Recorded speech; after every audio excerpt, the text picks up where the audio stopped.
പെയ്തൊഴിയാതെ എന്ന സീരിയലിനെക്കുറിച്ച് മലയാളി പ്രേക്ഷകർക്ക് നന്നായി തന്നെ അറിയാം. ഇക്കഴിഞ്ഞ ജൂൺ മാസം മുതൽ സൂര്യ ടി വിയിൽ സംപ്രേഷണം ചെയ്യുന്ന പരമ്പര തന്നെയാണ് പെയ്തൊഴിയാതെ.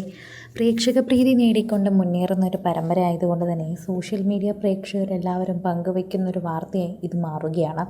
ഇപ്പോൾ പെയ്തൊഴിയാതെ പരമ്പരയെ ഞെട്ടിച്ചുകൊണ്ട് ഒരു അപ്രതീക്ഷിത പിന്മാറ്റം തന്നെയാണ് സംഭവിച്ചിരിക്കുന്നത്. സീരിയൽ നടൻ തേജസ് ഗൗഡ ഇപ്പോൾ പിന്മാറാൻ തീരുമാനിച്ചിരിക്കുകയാണ് എന്നാണ് അറിയുന്നത്. സീരിയൽ നടന് സംഭവിച്ചത് പിന്മാറാൻ കാരണമായതും ഇപ്പോൾ സോഷ്യൽ മീഡിയയിൽ സജീവമാണ്. മറ്റു ഭാഷയിൽ അഭിനയിച്ചു കൊണ്ടിരിക്കുന്ന നടനായതിന് തന്നാൽ അവിടുന്ന് അതനുസരിച്ച് പേയ്മെൻറ്റ് ലഭിക്കാത്തത് കൊണ്ട് പ്രശ്നമായതുകൊണ്ടാണ് ഇപ്പോൾ പെയ്തൊഴിയാതെ സീരിയലിൽ നിന്നും നടൻ പോകുന്നത് എന്നാണ് അറിയാൻ സാധിക്കുന്നത്. ഇപ്പോൾ നടൻ തിരിച്ച് നാട്ടിൽ തന്നെ കിട്ടിയപ്പോൾ പെയ്തൊഴിയാതെ വിട്ടുപോയി എന്നാണ് പറയപ്പെടുന്നത്. അദ്ദേഹം മറ്റ് ഭാഷ താരമാണ്.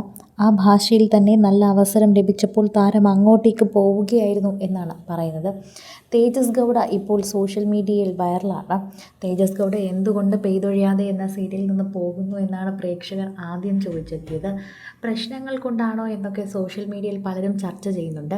എന്നാൽ അന്യനാട്ടിൽ നിന്ന് ഇവിടെ വന്ന് ജോലി ചെയ്യുമ്പോൾ അതിന് തക്കതായിട്ടുള്ള ശമ്പളം ലഭിച്ചെങ്കിൽ പിന്നെങ്കിൽ കുഴപ്പമില്ല. എന്നാൽ ഇപ്പോൾ അങ്ങനെ അല്ല അവസ്ഥ എന്നാണ് താരം വെളിപ്പെടുത്തുന്നത്.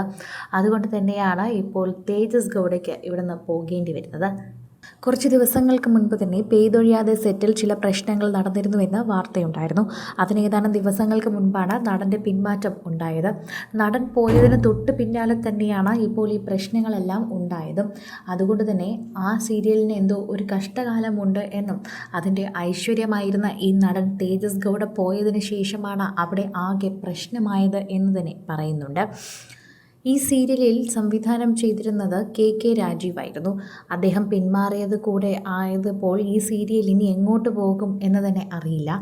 ആ സീരിയലിൻ്റെ അധപതനമാകുമോ എന്ന് പോലും സംശയമുണ്ട്. പുതിയ സംവിധായകരിൽ ഒന്നും തന്നെ വിശ്വാസമില്ല എന്നതുകൊണ്ടല്ല, മറിച്ച് പ്രേക്ഷകർക്കെല്ലാവർക്കും ആ ഒരു രീതി ഇഷ്ടപ്പെട്ടു വരികയായിരുന്നു. അദ്ദേഹത്തിൻ്റെ കഥ പറയുന്ന രീതിയോടൊരു പ്രത്യേക ഇഷ്ടമുണ്ടായിരുന്നു. അതെല്ലാം കണ്ടുകൊണ്ട് വന്നപ്പോഴായിരുന്നു പെട്ടെന്ന് ഇങ്ങനെ സംഭവിച്ചത്. അതിൻ്റേതായ ഒരു ആഘാതം തന്നെയാണ് ഇപ്പോൾ സോഷ്യൽ മീഡിയയിലും കാണാൻ സാധിക്കുന്നത് എന്ന് പറയാം. സോഷ്യൽ മീഡിയയിൽ തന്നെ ആരാധകർ ഏറ്റെടുക്കുന്ന ഏറ്റവും നല്ല വാർത്തയായി ഇത് മാറുകയും ചെയ്യുന്നു. പ്രേക്ഷക പ്രീതി നേടി ഇപ്പോൾ പെയ്തൊഴിയാതെ നടന്നു പോവുകയാണ്. എന്നാൽ അതിൽ നിന്ന് താരങ്ങളുടെയും സംവിധായകൻ്റെയും ഒക്കെ പിന്മാറ്റം വളരെയധികം എല്ലാവരെയും വേദനിപ്പിക്കുന്നുണ്ട്. നല്ല വ്യത്യസ്തമാർന്ന കഥാപശ്ചാത്തലത്തിലൂടെ മുന്നോട്ട് പോകുന്നത് കൊണ്ട് തന്നെ സീരിയലിനോടുള്ള പ്രേക്ഷകരുടെ പ്രീതിയും വർദ്ധിച്ചു വരികയായിരുന്നു. അതിനിടയിലാണ് ഈ സംഭവമെല്ലാം. കൂടുതൽ സിനിമ, സീരിയൽ, ചാനൽ വാർത്തകൾക്കും നിങ്ങളുടെ പ്രിയപ്പെട്ട താരങ്ങളുടെ എക്സ്ക്ലൂസീവ് അഭിമുഖങ്ങൾക്കുമായി സബ്സ്ക്രൈബ് ചെയ്യാൻ മറക്കല്ലേ.